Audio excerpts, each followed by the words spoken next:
Bunsoy, busy ka? Yan ay mo anak. Bunsoy! Ha? Busy ba ka? Unsa? Busy ba ka? Wala ra, gaduwa ra ko sa akong cellphone nga naman. Naon ta ko ituyo ba? Kanang Ay na lang. Kay bawon ako anak. Mangutang na sad ka no. grabe sa nimo ka judgmental oy. Abig na ay tuyo, mangutang dayon. Grabe pud ka. Ka others na ba nimo eh? Aw, unsa man tuyo nimo? Kuan ba kanang mangutang lagi ta ko kwarta kay kanang nakoy gi-order sa Shopee ba nya. Text naman gud nga paduhong na daw. Mao lagi na lagi. Order mo, nya wa man day mo pangbayad. Ipa-cancel lang to. Uy, usad uy. Di mo na pwede cancel gud kay i-deliver naman. Nana ganito ron taon. Bayari ha. Pila man imong utangon? 2,000.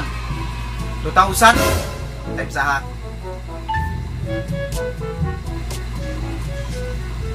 Uy.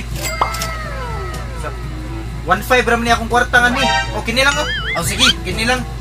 So na kay kuwang na ko 500 ha. Ha? Ano man?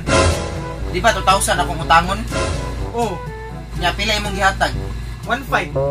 So kuwang kag 500. Oh, kuwang.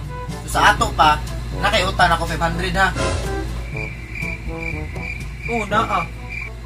Sige, bayaran ti ka sa gipautang nimo nako nga 1.5. Narao. Unya imong huwam nga 500.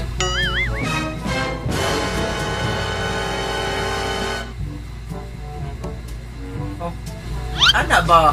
Quits na ta ha. Wala kay utang nimo nya, wala na sa kay utang nako. Ito sa ko.